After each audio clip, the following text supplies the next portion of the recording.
Anthony Sitko from Capes on the Couch, a show that examines the mental health issues of comic book characters, part of the GonnaGeek network, just like the show you're checking out now. Shows on the network are individually owned, and opinions expressed may not reflect others. Find other stupendously geeky shows at GonnaGeekNetwork.com.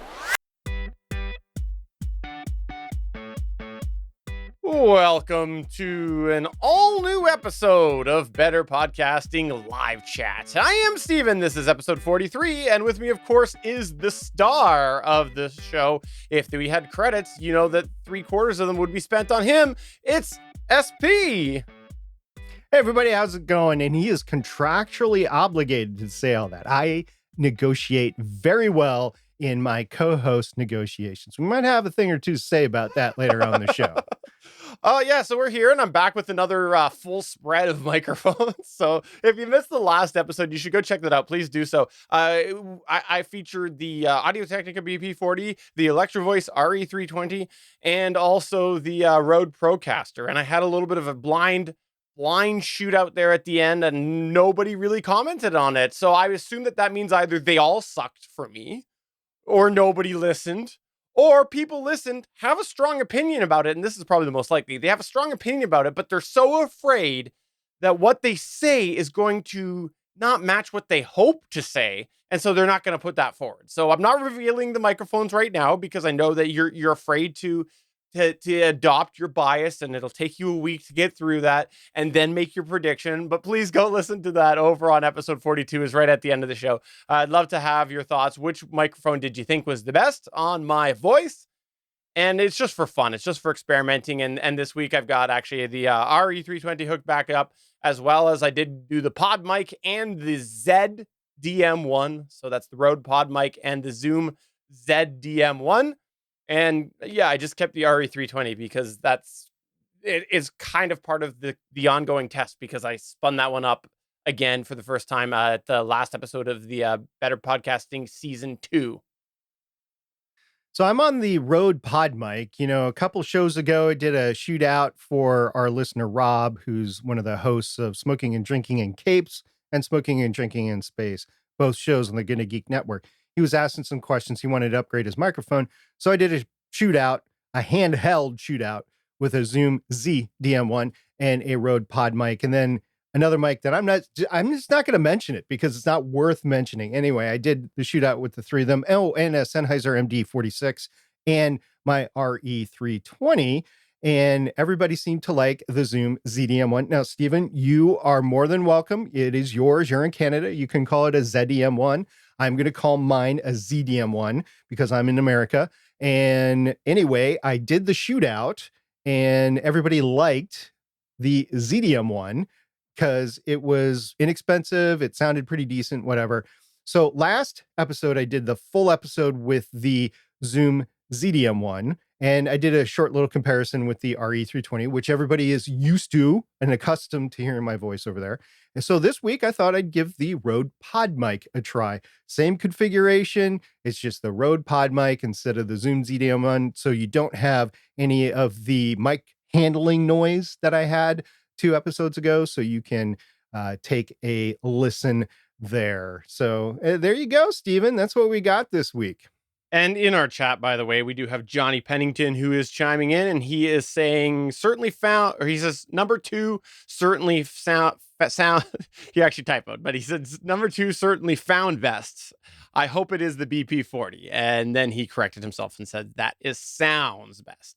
So he found that number 2 sounded the best, is what he said. And I'd love to know what your thoughts were. I'm not going to tell you which one it is, but yeah, we'll maybe do another blind shootout on these 3 tonight. We'll find out. I know which one he's talking about. I'm not going to say which one it is, but yeah. I was gonna say the reason why people did not comment last week is they are using a new AI which automatically goes in and removes whatever host voice that you don't like. So everybody's removing your voice. They had no idea that you were doing a microphone test. And that's the beauty of AI. You can have that sort of thing. And I guess live, there is that as well. And the AI took off Steven from screen, which I think everybody is probably excited about. But that leads me to a question, which a listener brought forward a couple of episodes ago about AI, and it was a question on how do you use AI or ChatGPT in your podcast. It was by Boba Fett Ship, and he said this might be too much for a live chat, and I can't attend tonight anyway. Boba Fett Ship, I think, is in the chat tonight. But have you guys looked at ChatGPT and how a podcaster might leverage it? Yakko said, I haven't used it in production yet, but I did play with ChatGPT to come up with show intros before. It was unintentionally hilarious. And Barnestown said, same. This intro is actually really good, although it's kind of worthy. And it was from his show, Child of Time. And he put that in there. And what he really liked is the AI assumed he had a, quote, encyclopedic knowledge of all things sci-fi and fantasy, unquote. Well, that is a fracking lie, is what he said. So yes, Stephen and I have experimented with Chat GPT, and yeah, it was a session. Yeah, I have to say that ChatGPT looks like some good applications out there. Everything that I've seen as far as knowledge goes, I would not rely on it. It seems like it is very quick to provide an answer that's maybe wrong, that can be proven wrong, and you ask it to say again, and it says another thing. I just actually watched a video where, if you didn't see the Super Bowl commercial with infamous Dave Grohl thanking Canada, well, first you should go look that up because there's lots of reasons you should thank Canada. That, admittedly, I did not know. Canada was the creator of various things, but this Canadian that I follow, he ended up doing a whole video being like, hey, I'm going to fact check these things using ChatGPT. And he would do it. And it'd be like, it would say like, no, something was made in America. And he's like, I think that's wrong, or try again. And it'd come back and be like, sorry, I was wrong the first time. And then he would manually Google and find out that, obviously Dave Grohl was right, that it was Canadian, but ChatGPT was just there or was just wrong at first. But I will say though, if you want to get an idea of something, like an intro or something, you might want to throw it in there and see what you think, but try to be a little specific. So you might say, hey, write me a short podcast introduction for a podcast called Better Podcasting Live Chat, where two guys talk the latest in podcasting, and see what it comes up with, because otherwise it is pretty rambly and pretty random. And that's what I did over on the GonnaGeek show months ago when I decided to do it. I just said, write me a podcast introduction, I think. And then it was very vague and very long and very hard to follow.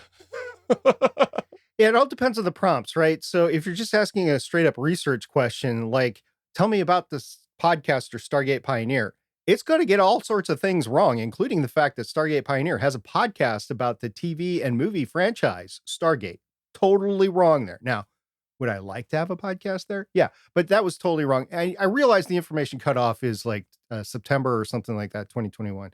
So there is some of that. You're not going to get anything current in there.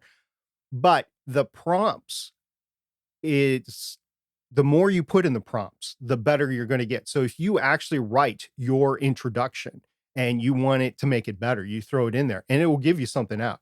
You might not want to say some of the stuff that's in there, but it will make it better. So it's all about either starting from a point and then moving on from there, or taking your work and making it better. So it's not going to be the finalized work. It's just not. There's too many fallacies in there to move forward. And if you just take it and don't edit it yourself, it's going to be too much information. You're going to have too much stuff out there. So yeah, that's my point. Now, some people at work, I know, use it for resumes. They use it to help their performance evaluation. Some people at work use it basically as a Google, say, tell me about these things. And it's a good start to run off there. And some people I've heard have written presentations. I know there's been dissertations that have been written with it. I know the academic just group in general has had issues with it. Some of it's very easy to determine if it's been written by ChatGPT and not a human. Some of it, not so much. Like I said, it depends on the prompt that you throw at it. So just take it for a grain of salt. I think the concept is unlimited depending on how you want to use it for your show. If you want to say, hey, give me a funny joke for the show, maybe it'll come up with something that you can use. But eventually, I think all these AIs like ChatGPT are going to be paid. and you're going to end up having to pay for it. It's all freeware right now as people are trying it out, but I think eventually you're going to have to pay for it. By the way, if you were ever wondering, and this is the first time you've checked out the show and you've been like, who are these guys? Well, as I said, my name is Stephen Jondrew, and he is SP, and he used to go by Stargate Pioneer. And you don't need to know anything about me, but if you want to know a little bit more about Stargate Pioneer, it's a pseudonym used by a podcast host and producer in the field of science fiction and entertainment. He's known for his work on several popular podcasts, including Legends of S.H.I.E.L.D. and Better Podcasting. Stargate Pioneer's real name is not publicly known, as he chooses to maintain his anonymity online. He has a background in engineering and technology and has worked in various fields related to audio production and sound engineering. And did you know this? As a podcast host and producer, Stargate Pioneer is known for his in-depth knowledge of the science fiction and superhero genres, as well as his engaging and informative style of presenting. He is also an advocate for high-quality audio production and frequently shares tips and advice on how to improve the sound quality of his podcasts. By the way, one last thing. In addition to his work in podcasting, Stargate Pioneer is also an active member of the online community and is known for his friendly and approachable personality.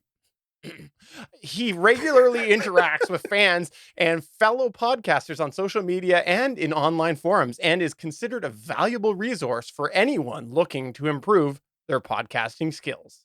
End scene. That was ChatGPT. I just told it to tell me about Stargate Pioneer. So there you go.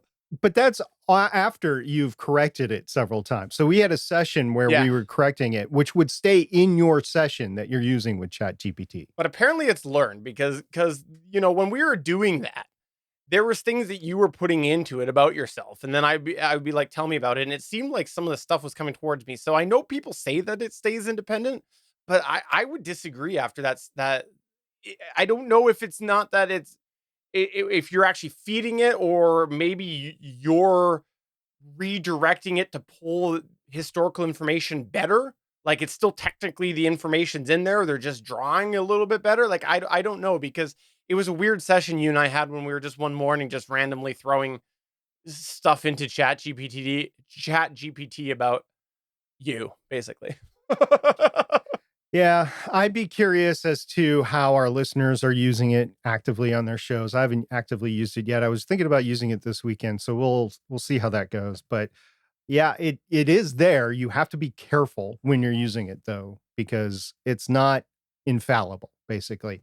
Even the stuff that you've prompted it to say and it's learned and everything like that, it might go off on a tangent because it just thinks that, hey, I'm connecting the dots and this dot is connected, but it's actually not. So yeah, you just have to worry about that. So I thought that was relevant discussion, especially since my work coworkers found ChatGPT yesterday. Like, I've known about this for months, since last fall. They just found it yesterday, and I'm like, oh my gosh. And part of the reason they found it is it's like it's midterm appraisal time, so everybody hates writing their self-evaluations or whatever. It's like, hey, I've heard this ChatGPT can help with that. So everybody got on it and they started doing stuff. And since the Super Bowl just happened, we happen to have an Eagles fan in there. One of the prompts was, why are Philadelphia Eagles fans so annoying? So that was one of the prompts. So yeah, I mean, people just started playing with this left, right, and backwards. So yeah, there you go. ChatGPT is a tool, but it's just a tool. It's not going to do all your work for you. Yeah. All right, so let's move on to, actually, before we move on to another topic, I just want to circle back to a comment that we had in the live chat a little bit ago, and it was from Gregory, and he had said, I went back to an old episode, and I liked how the BP40 sounded. I agree, and this brings up something that was a question that came up this week in our live chat. I did not EQ any of the microphones last week, including the RE320, which when I've been using it for the last couple weeks prior, I do have a little bit of EQ on it. But for the comparison last week, I did not do any of that. I didn't even do it on either of SP's mics. I just went and put it out there with a bit of noise gating, a bit of maximizing limiting. So it was the raw sound, just like this week will also be. When I used to use the BP40, I did EQ. I pretty much EQ every mic that I ever use on a permanent basis because I feel like there's always a little bit you can do. Some mics need a lot more than others.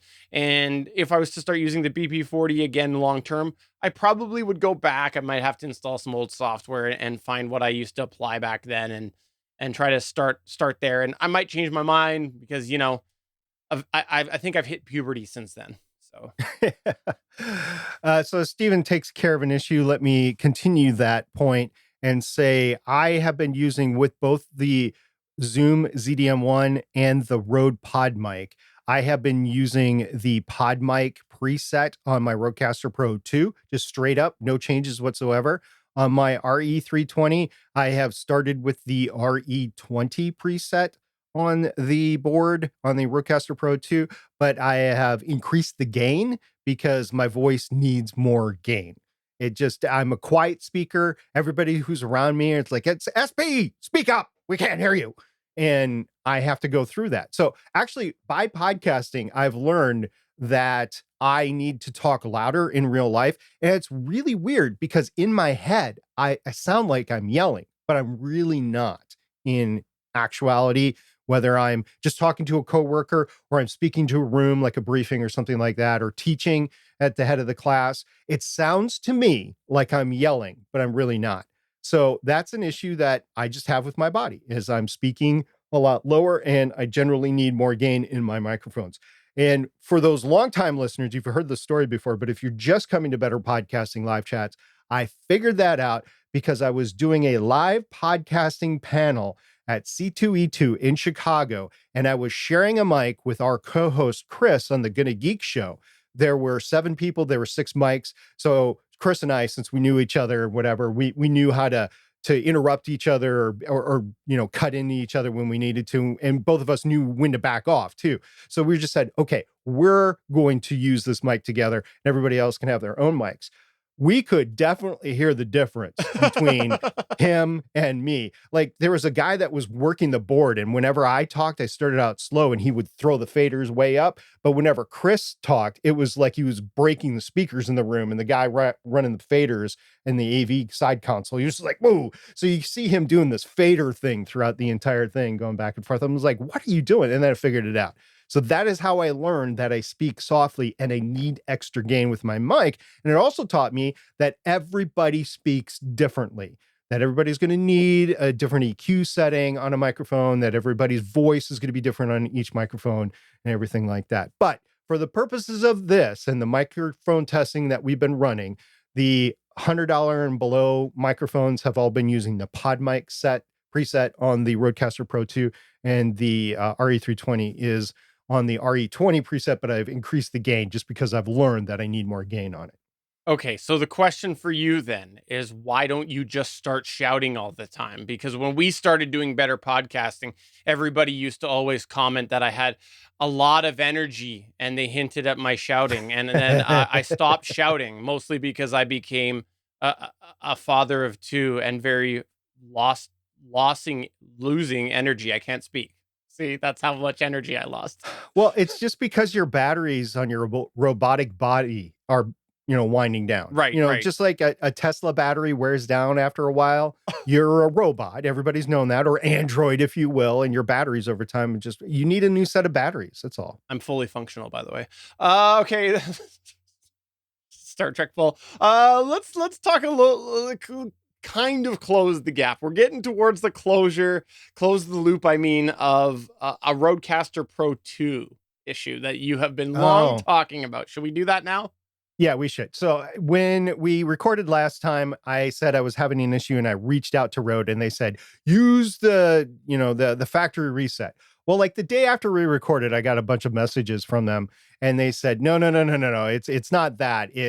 We've watched your videos. It is definitely the hardware issue. They said that we've isolated it to a hardware piece that was in an initial low rate production run, and there is no way to correlate the serial numbers. Otherwise, we would have issued a recall. We've just been handling them one at a time when we hear about them.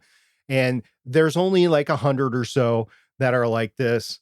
judging by the numbers that we've seen, I don't know whether to trust that number or not. He never gave me a firm number, by the way. I'll So say right now, I'll just go ahead and say this right now. I don't believe it for a second. I don't think the math adds up with how many we have just offhandedly seen in our community.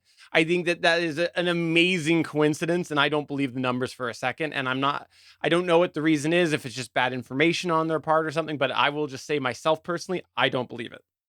So there's belief and then there's proof, and we have no proof other than the numbers that we've seen in our community, and our community isn't all that big. So if you're getting 100 Rodecaster Pro 2 or like a couple of dozen Rodecaster Pro 2s just in our community, which they have thousands out there, yeah, I would agree. The numbers just don't add up there. But I don't know how much it is. Could be 500, 200, maybe it's close to 100 and it just was all circumspect. I don't know. And as Damien the DM threw up in chat, allegedly. So anyway, they actually asked for my phone number and to call me. And just because they're on Pacific Coast time and I'm in East Coast time, it took an extra day. They called me the next day. They said, give us your address. We're going to ship you one. We're going to give you an RA. We're going to send you a return label, and you're going to get one. And you're going to send it back, and we'll do the you can have yours until we have it. You can have yours until you get the new one, and then you need to ship us yours. Okay, got it. I still using the original one, but yesterday UPS delivered this, and as you can see, right above my shoulder is the box for the one I'm using, and this is the new box. I have not opened this yet. So what Steven and I wanted to do is actually open this, what a replacement looks like directly from the box. I have not opened this whatsoever, other than I pulled it out of the shipping box that it was in. I did like the fact that they sent it in an actual Rodecaster Pro 2 box, because it's got the serial number sticker on it, which matches the serial number of the unit. So if I would have kept the original box, it would have been a mismatch with the serial number. So I'm glad they sent out the actual box, but I don't know what's in the box. They said that they tested it before they sent it out. So this is not a new one, but I don't know if it's pre-owned or they just took it out to make sure it worked before they sent it out. So I'm taking the sleeve. It's probably who was it that sent theirs in already? John Jamingo, yeah, it's or probably John Buchanan. It's probably John Jamingo's repaired version that they sent you. maybe.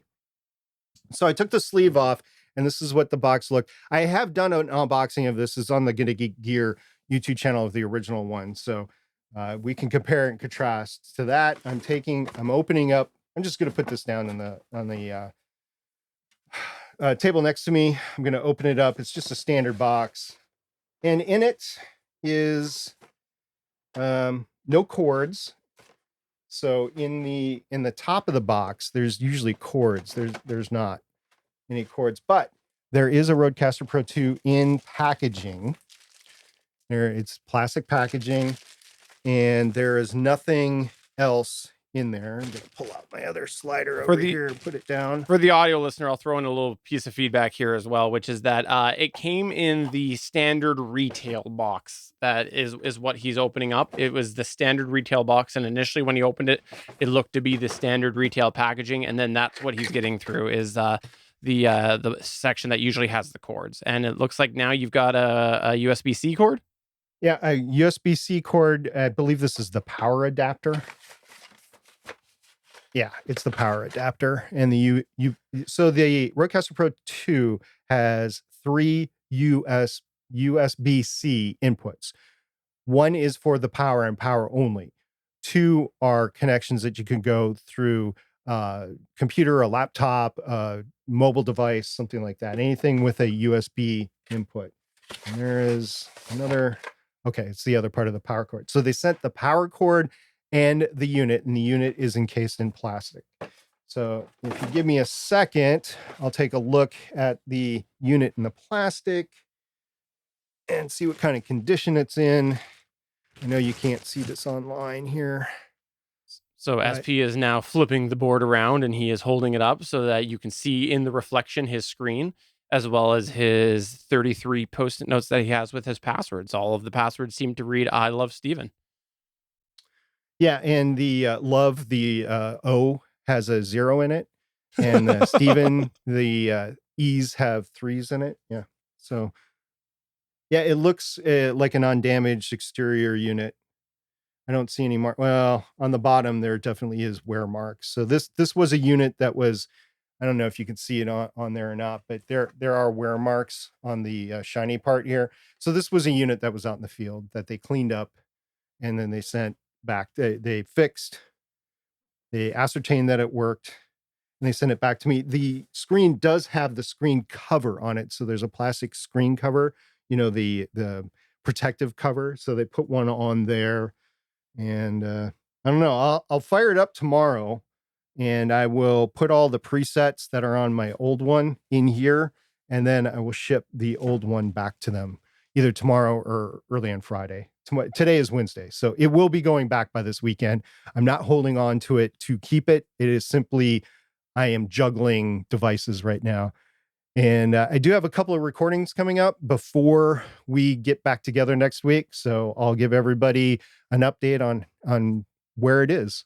So yeah, that is the Rodecaster Pro 2, almost complete. Hopefully next week will be the last time we talk about the sound pad issue and go on from there. So Stephen, what are your comments on the process that we've gone through so far? Well, I want to start by talking about a comment that we have in the chat, which is from Damien the DM, and he says, "White glove QC for the esteemed SP Rupert." And I know he's making a joke, but I do want to say this came up in our Discord earlier, was the question of how much extra service did you get by making it known that you have a podcast, that you've talked about this through these videos, or did the social media team see things? Because we don't know, because usually you have to send it in ahead of time, and they seem to skirt that and send you it in advance. And if it was just a random person that didn't do any of these things, would they still have the same thing offered if they laid out the same problems that you did, which was that your studio would be out of commission?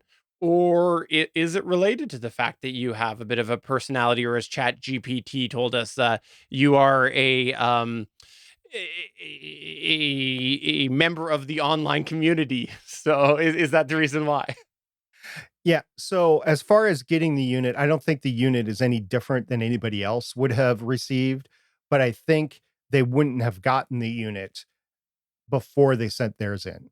I think that's what they do, is they will receive a unit Yeah. in, check, I've got the unit. I'm going to send you a working unit out, and I will work on your old unit, and you will never know what's happened Yeah. to the old unit. And that's what I So would expect from any technology process. You usually, like, when we switched in the Zoom L12 because of the clipping, thinking it was a problem with the unit, that came back a different serial number. So it was the same thing. So I would expect that with technology. I don't really know if they really fix people's actual technology, unless it's like a paid service, and you're paying for like a crack screen replacement or something like that, or something specific like that. I think most of the time technology is just, we're sending you another unit. yeah, so I'll be excited to boot that up. When I boot that up, I will go through and check what the firmware is. And I'm on the recent firmware, which is, I don't think, did we talk about that last time? No, I don't think we did. So I'm on firmware 1.1.4, which means that in 13 days, it has increased from 1.0.7, which was the last non-beta firmware, to 1.1.1, to 1.1.2, to 1.1.3, to 1.1.4. They did 4 firmwares within 13 days. It was rather annoying because what I had to do is, when I was transferring the file, my Rode Central would see that it was not compatible with the device and said, you need to update your device in order to transfer the file. Now, I could have taken the SD card out and put it in my SD card reader and done it that way, but I'm like, okay, no, it sounds like I need the firmware upgrade, because they're doing so many. There might have been a mistake that they threw in there. But it was really annoying because I had to do it 3 times. I was transferring files 3 times within 13 days, and or 4 times within 13 days. And it said, nope, you can't do this. You need to update your firmware. I was like, dang, that's harsh. And it's not like you can do this later. It's no, in No. order to make it work, you need to do it now. So that was annoying. In our chat, we did have Damien the DM say, also, SP, is this now your RCP2 or is there an expected exchange back? And so I think you did actually say that at the beginning, but it was in the context of a bunch of other things, which is that you are expected to send back your first unit. They just advanced you the unit. Yeah, they did. And they didn't take a credit card or anything. They trust me, and I'm not going to uh, have them any reason to mistrust me. This is probably maybe too many days for them in between receiving and sending, but this is not my full-time job. No. And I just don't have time to mess around with the device and go through what we need to with better podcasting until I send it back. So maybe there's a little better podcasting courtesy there of, hey, we know that you are going to regale your tale of what happens here, and they're confident in their stuff. I'll say this: they're confident in their stuff, that they think that it's really good stuff, and no matter what you do with it, it's going to work unless there's a hardware defect or you break it, like it falls on the ground or whatever. And that was one of my concerns, is like, the unit that I'm getting, how used is this? Is Right. there like dust in the ports that's going to go bad over time? Because I've been really careful with mine. Has somebody jostled it around, put it in their backpack, and maybe thrown the backpack around, maybe traveled with it, it ends up in luggage that gets thrown anywhere. All these sorts of things are going through my mind. So we'll just see how this plays out. And it's the same risk that you take when you send a phone that's misbehaving in. Like, okay, is this phone going to last? Now, these phones usually have warranties. I have no idea what the warranty, I didn't ask what the warranty on this replacement is. So we'll just see. What did he say there? So we've got Damien? clarification. What he's actually asking about is this now your unit, or are they repairing yours and sending your repaired one back? No, the one that they sent me is now my unit. Yes. There you go. And yeah, I think Liberty Dude does bring up something. All new products have their lemon percentage. I agree with that. And it's that number of percentage. I would like to know what the lemon percentage truly does end up being on this. It's funny that he should mention that. All new products have their lemon percentage. Yeah, because no, you go ahead. Yeah, maybe another company has had issues with their new stuff. Absolutely. And there was actually a post that we had come up in our Discord this week, and it's a notice from Zoom Corp, not Zoom, the teleconferencing company, the Zoom, the audio equipment company. And they say, notice about MicTrak series, quote, to Zoom customers following the latest release of the new MicTrak series M2, M3, M4 in December 2022. We received feedback that some recorders were experiencing RF radio frequency interference. We investigated these reports and found that certain units from the initial pilot lot were affected by a flaw in the assembly process. The affected units are more prone to RF interference under specific circumstances. And then they go on to talk about how you deal with that. But this is the part that I loved about it, was that they actually put forward the affected serial numbers that they feel that are affected by this, because they had a serial number range. Somehow during the process, they were able to identify that these would be the affected ones. So that's great. That's a lot of good information they're putting out, and I'm happy to see that. Yeah, and I'm happy that there's going to be fixes for those out there. In the wording, it didn't say send us your thing back. They probably think it's lost cause, that it's probably going to cost more to repair those units than they're worth. So I don't think that they're asking for them back, because that wasn't part of what the whole thing was. Although I could be mistaken, and it could just be implied that we're going to send you out a new one, no questions, but you're going to send us the old one. So I think this is a good thing, that if you do have something that's bad, that's known to be bad, that they've also attributed it to a manufacturing issue, a part in a manufacturing issue, that has been corrected, and all other units that are not these serial numbers are good. Rode has not done that, nor has Rode done a public notification that I know of.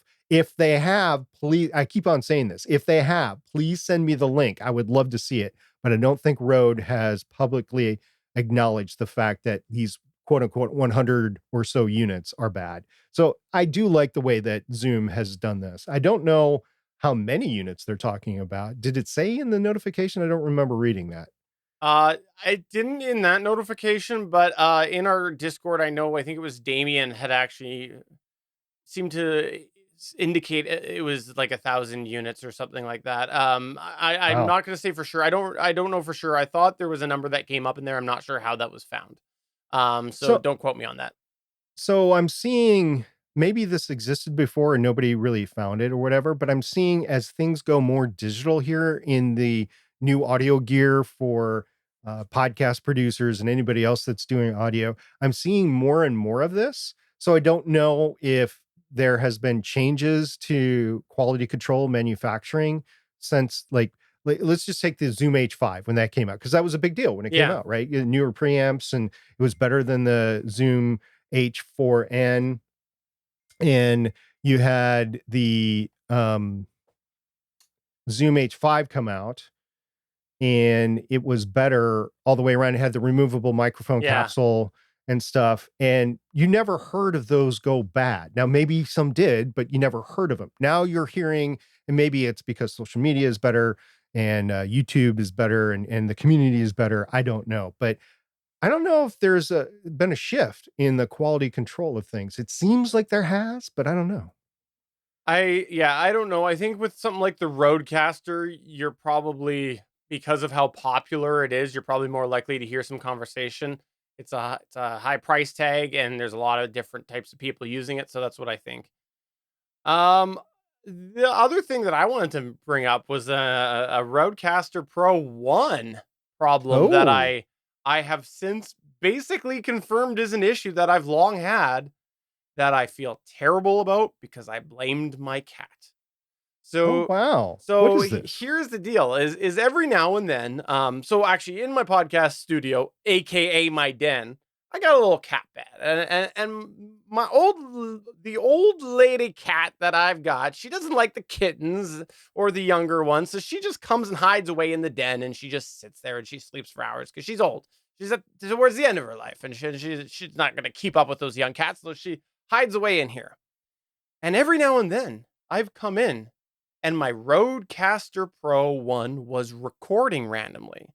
Ooh. And so what I assumed was that she was coming up and hitting the record button, because on the Rodecaster Pro 1, the button pulses when it's not doing anything. And I thought that's exactly what it's got to be. Cat just like sees it, wants to hit it. And it was always, well, when she was in there. Well, I came in the other day and it was recording for like 3 hours, and the cat had not been in there. Nobody had been in the den, actually, because I had been out since after work or whatever it was, and nobody had been in the den at all, which means there's just some form of bug that's just randomly making it record. And I don't know what's causing it, but it does come up quite regularly, and I blame my cat all the time because I thought that was the most logical thing, because it was pretty random. But this definitively happened, because when it was recording, I looked at the time and I made a conscious effort to log what had happened in the den, and it was nothing. There was nothing. Nobody had been in, no animals had been in. So, anyways, I don't know what it is. Not a huge deal as long as it doesn't stop recording while I'm recording. I just go and I just delete the files. I was gonna say it would fill up my card. I had that happen, during my hiatus. There were several times I would come in and it would be completely full because it was going for days. Huh. Wow. Well, I'll tell you afterwards what I may or may not have to do with that. Oh, are you hacking me?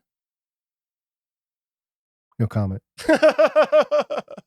No, I'm not hacking you. No, but it makes you think about me. What else is going on? Because is it connected via Wi-Fi? Is that one No, Wi-Fi no, there's enabled? no network on it. It's just it's just Okay, gonna be USB to the computer. So I was wondering if there's something USB related, maybe sending something weird going a on. signal. Oh, Yeah. maybe. I don't know.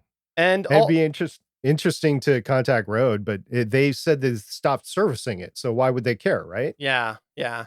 And also Damien, the DM, by the way, he did follow up and he said it's technically a range of serial numbers, but the range is in the thousands. So then in our chat, he listed off the range. For example, it says Japan M20002 to 1360, M30302 to 1096. So that's how he got the 1,000. It was based off the serial number. I I get that now.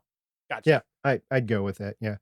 Hey, talking about Damien, let's go ahead because this is big this week. Hindenburg 2.0 is now out there. It's been announced. It's got transcriptions in it. And of course, Damien is a long-standing Hindenburg user. And in our Discord server at Better Podcasting, and I've seen him posted in other places too, like on Reddit, stuff like that. But I think he posted in our Discord server first what is new with Hindenburg Pro 2 and transcription. There's manuscript, new look, clipboard, still to come. So this is not in the software itself, but planned updates, video tracks, sound libraries, audio cleanup, and call recorder. So this is all in addition to the great Hindenburg that has been out there originally. This is Hindenburg 2.0.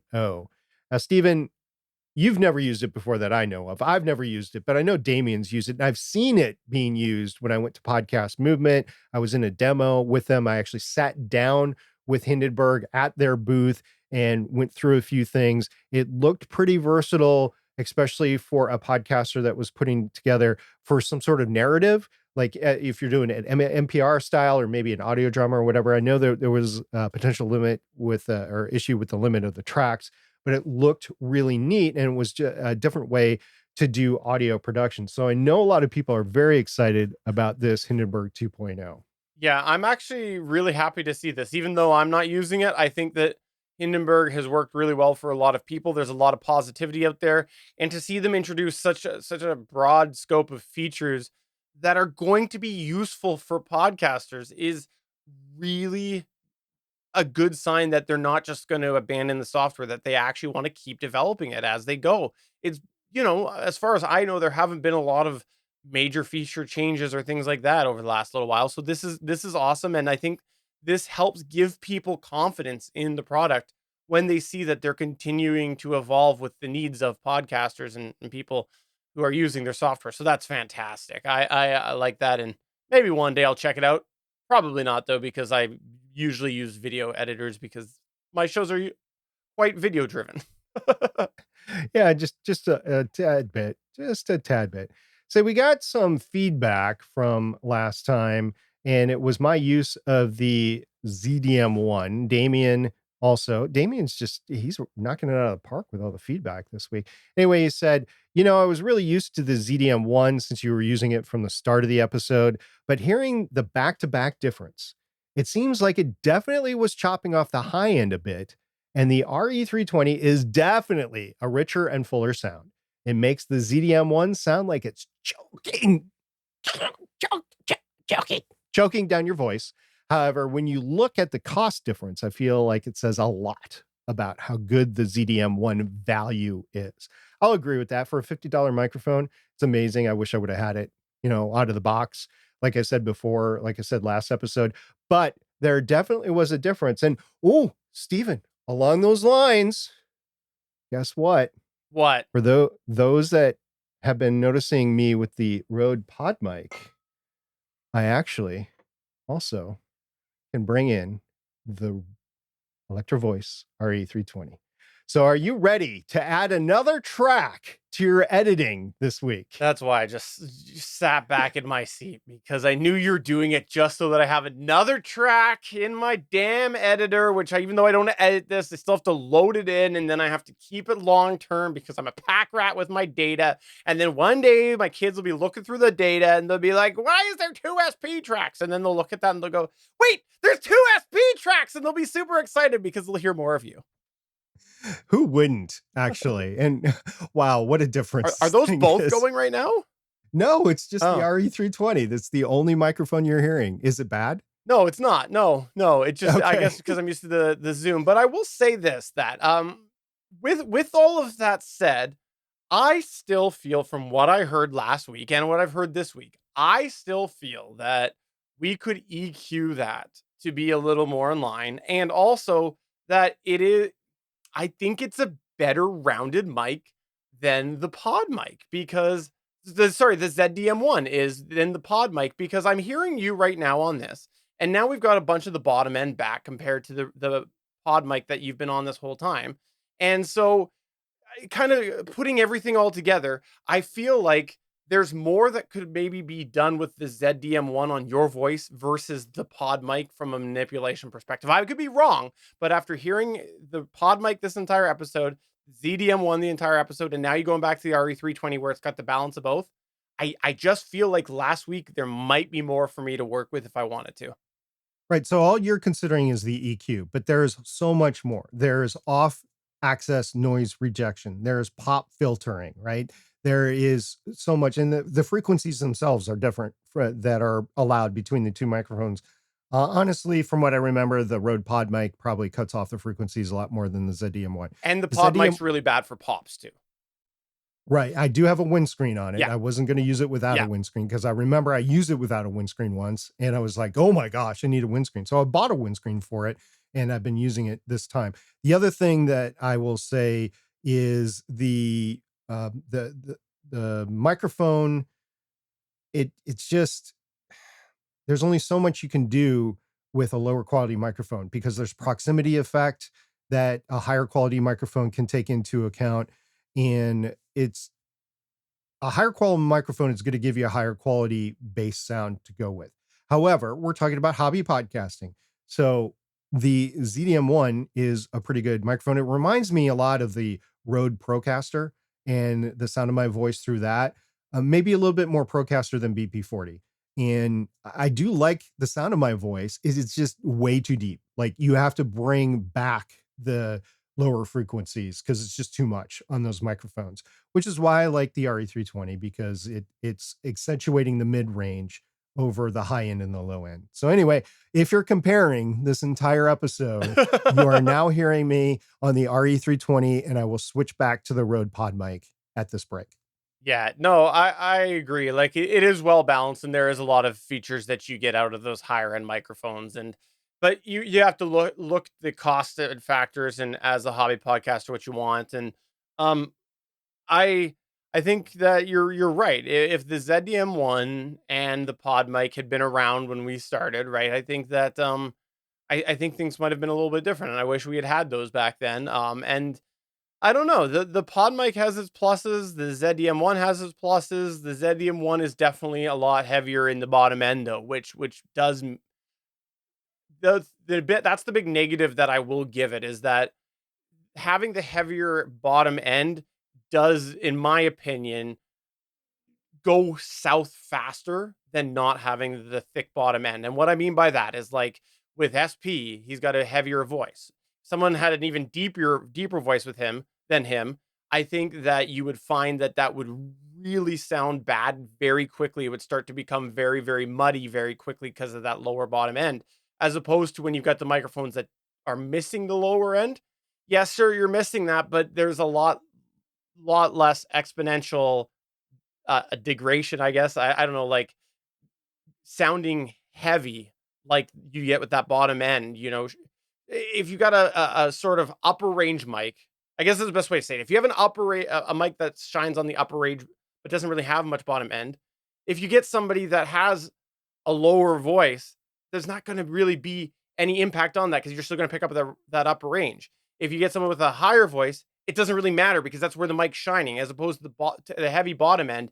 It gets too boomy very quickly, is what I'm saying. So I think that the pod mic might be a little more versatile for the general scope of a bunch of different voices, but they're both good mics. So don't take me as knocking either of these. No, we keep saying I have a low voice and my voice is lower than yours, but I think the defining point of my voice is it's quiet and it's muddled. Those are the two things, not necessarily low. Like I'm not going to get a really deep bass tone. Right. Like there are like excellent radio voices that will just boom or that's not my voice. My voice is muddled. So I need help from my microphone to go ahead and do it.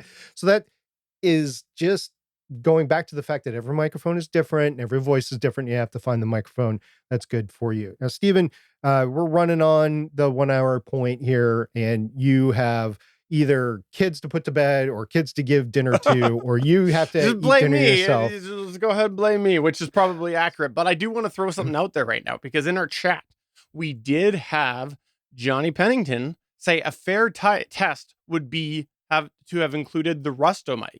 And so while SP was doing his unboxing, I grabbed another arm, I grabbed another cable, and I got myself the Rustomic. So should we get the Rustomic going on this here? Should we hear what this is? And for the not long time listeners, what this is a handheld microphone that it was a generic microphone that I think I picked up at Future Shop, which for you non-Canadians was basically Best Buy before Best Buy bought them. There was a very similar store, and then Best Buy came to Canada and bought it. And then, anyways, so I might have been from Future Shop, and it was so bad that eventually the grill started to rust. So I've had it around. We've called it the Rustomic, and now I've hooked it up. I've heard this before. I've cringed when I've listened to it before, but go ahead. There's probably some listeners that I haven't heard it yet. So why don't you go ahead? This is what basically a rock band rusted microphone sounds like years later. And this is the Rustomic. That's the Rustomic right there. We are live from Rusto Central, coming to you from Rusto Central. We'll be back after these messages from Rust-Oleum Paint. Not as bad as I remembered it, but definitely there's a lot of hiss in it. And I would not want to use it. It's better than nothing. It's like better than your laptop microphone, but I don't think I would want to. Anyway, what I was going to say, Stephen, is we have time for one more story. So I was going to give you the option to deal with Waffles and his recording monitoring by using headphones, as you say, or going through your monitor. So which one you want to do? Let's go with Waffles, because Waffles always deserves the spotlight before me, because his name is Chris, and Chris's definitely are better than Steven's.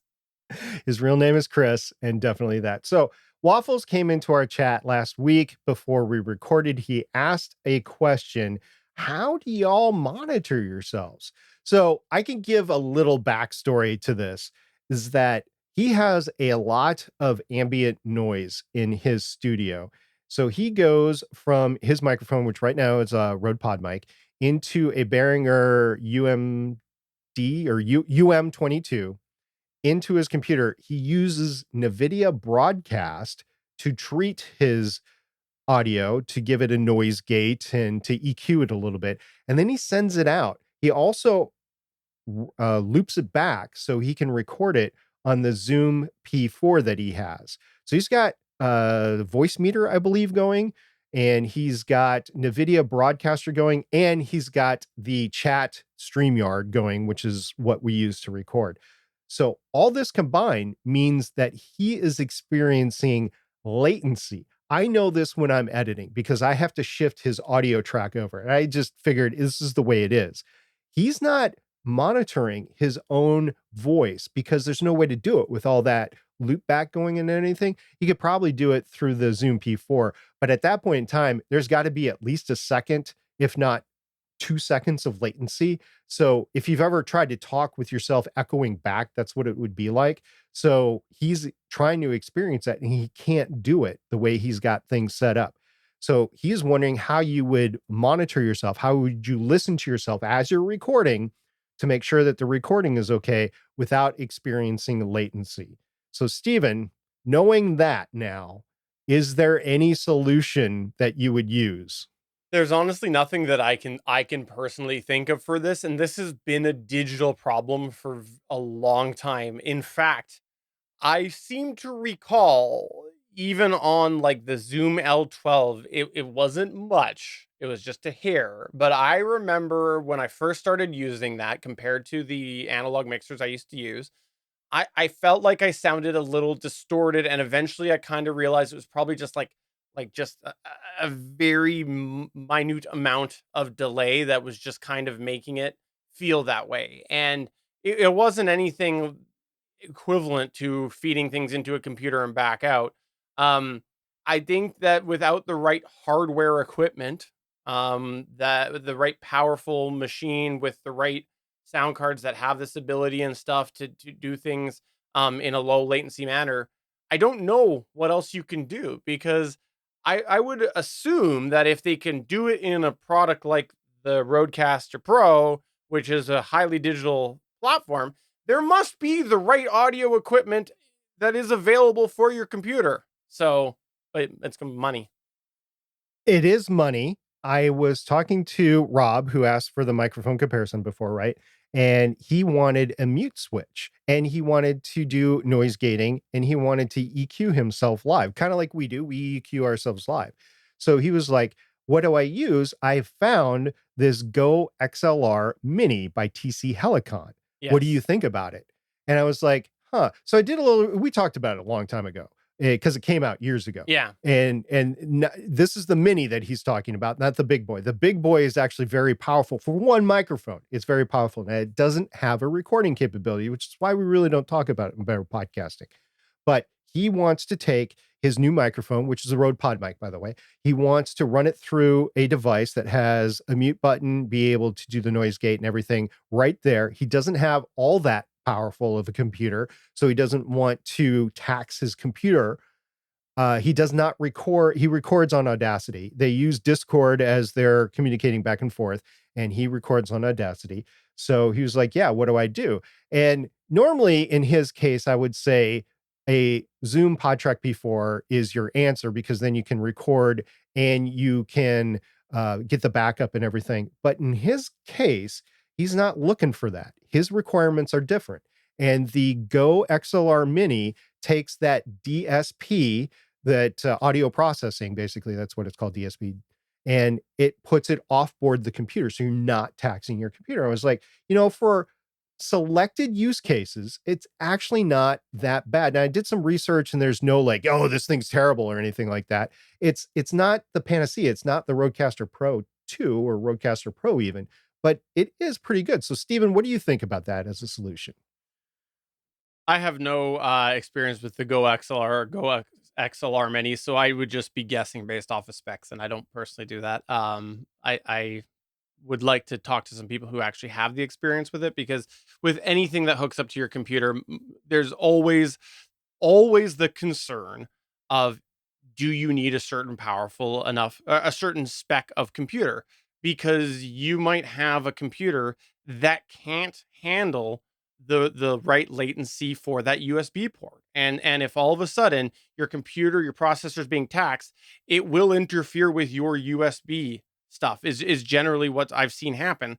And you might be in the same boat that you were before. So it might be throwing a bunch of that stuff off to the hardware, but if you're still having weird USB issues because you're running an underpowered computer, it might actually be worse, because, if you've got a computer that has integrated hardware, like, cards and things like that, they are less susceptible, in my experience, as far as resources go, with processor taxation and things like that having an impact. But once you're going through the USB bus, my understanding is that, yes, now you are more subject to those. So I think there'd be a whole bunch of questions that I would have on that, and that's one of the reasons why, like back in the day, I think it was USB 2, Firewire, was it Firewire took off? The USB 2, I don't think, could properly handle it with It with could. with the hardware at the time, so Firewire took off.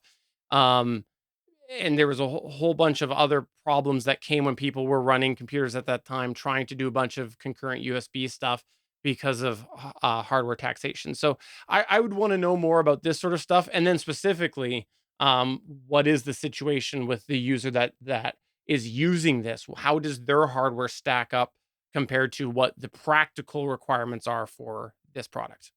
So a couple of data points as we close out here. So on Amazon.com, so the US, the Go XLR Mini comes in at $229. If you wanted just the mute button, like you didn't care about the DSP, the onboard DSP, you could choose an Elgato Wave XLR, and that comes in at $159.99.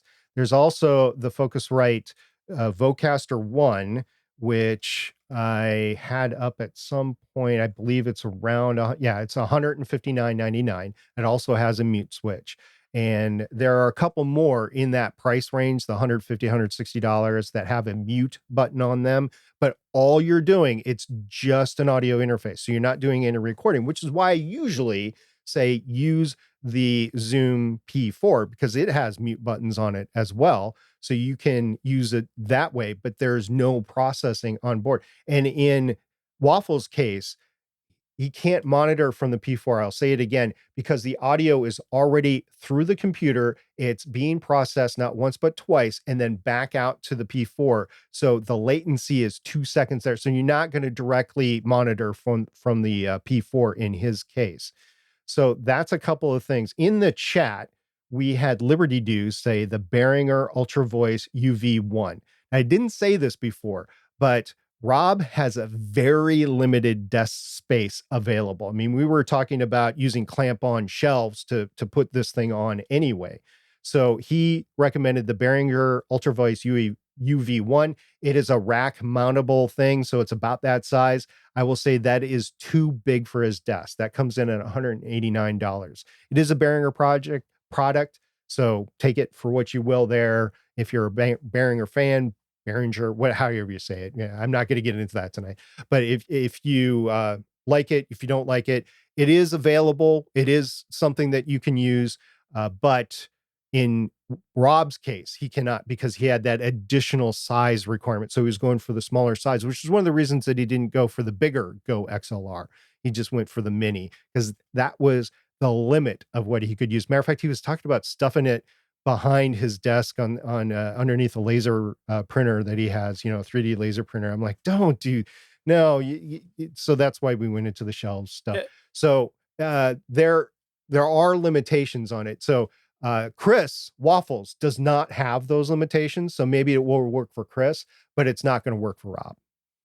If we're running into a resource issue and we're on a limited budget and we're not wanting to put too much hardware into it, you know what I would do? I would suck up to the producer of the podcast, and I would, and I'm kind of being serious on this aspect of it, is I would find out how I want to sound in post production using digital tools, and I'd probably strip the rest of the on the fly stuff out. I'd record fairly basic track, do a little bit of playing, being like, "Hey, okay, I like this EQ in software." Now is when the sucking out comes up. So you say to your producer, "Hey, can you start running this on my track each time? This is how I want to sound." So that way you're okay. Yes, your live sound isn't going to be that great. Maybe it'll be a little less compressed. It'll be less compressed. Maybe there's no EQ, and then I would just do it in post production. I think if we can't do other alternatives like investing in uh bigger hardware. I'm not saying this is the case, but I'm saying, we can't put a bunch of money into it to get like the Rodecaster Pro or to do a computer upgrade or anything like that. If there's no other solution, maybe it is best just to keep it simple as something that you can monitor and do it all in post production. So that might be the best alternative. Yeah, for Chris, the detriment with Chris is we do stream Legends of Shield, which is the recording that we're Yeah. talking about. We do stream it live. So all of that sound would come in live. Matter of And- fact, it is distracting to the other co-hosts because they say it every time, wow, what's that hiss or what's that noise or whatever. So that's why he's going to the extent of trying to sound better live. Yeah. Yeah, I don't know. I'm not sure. Maybe there's another streaming tool that would better gate. I don't know, which I don't think there is, but um, I don't really know, because the delay thing is a real problem. And in our chat, Damien has said that he suspects the main source of latency is either voice meter or NVIDIA broadcast. And I remember when I experimented with voice meter, I did find there to be a bit of latency. So I think that it could be the situation that you have to decide, is it more money being invested into other hardware, is it not processing it, or is it not monitoring? That might be the only options. I don't know. I'm not sure. I don't know all the specifics, but I do know that latency is a definite problem with digital things that I have seen like this on a budget, because all of the audio files out there, all the gearheads are going to be saying, "You're wrong. Do you know how much digital stuff we do in recording studios and things like that?" Well, yeah, but we're not talking a hobbyist spending thousands and thousands and thousands of dollars on that equipment. That's not happening. Yeah, and I do have a minimum that I would expect from a co-host, at least on the show that's running right now, Legends of Shield. It's same thing with Voices of Defiance, which I did with Shannon and Sean. Same thing with Starling Tribune. You have to have listenable audio, and because with Starling Tribune and Legends of Shield, we stream it live. Then you have to have a setup that's capable of streaming video. So those are my really two requirements: is you have to stream video and you have to sound listenable. And with Chris, he had both wrong at the start, where he couldn't stream because it was taxing his computer too much. He bought another computer. He had another gaming computer made, so that was saved. But the problem is his computer is on his desk to keep it away from the cats chewing the cords, and that means he's got all sorts of fan noise from the computer itself that is right next to the microphone. There are ways to mitigate it. We're working through it, but for right now, NVIDIA Broadcast was the way to do it. And then he wanted to monitor himself. So how do you deal with latency? That was his question. I think we're going to move on to the next thing with Chris's audio setup after he listens to this. But I'll talk to him on Saturday when we record Legends of S.H.I.E.L.D. Actually, no, it'll be next week because we don't record this weekend. One of my favorite things, though, about these conversations that we have on the Better Podcasting Live chat is because we throw it out there, we throw our on-the-fly opinions out there. People will come back and they'll poke holes in everything that we said, and they'll come up with other solutions. And that's my favorite part about it. So if you've got other thoughts, if you want to say that I'm so wrong, go ahead, do it. Come to our Discord, betterpodcasting.com/Discord, because Waffles absolutely would love your thoughts. And I know that the comments I have given are probably not what he was hoping. And I hope you're not mad at my suggestion of those things. But that's sort of where my mind is right now. And I hope other people say, Steven, you're wrong. So. Yeah, me too. I hope everybody says, Steven, you're wrong. Perfect. So actually, no, seriously, I hope they come and say, SP, you're wrong, because this is a community, as you said, and other people have more experience or different experience than us. And that's why we do this, is to bring those opinions in. For sure.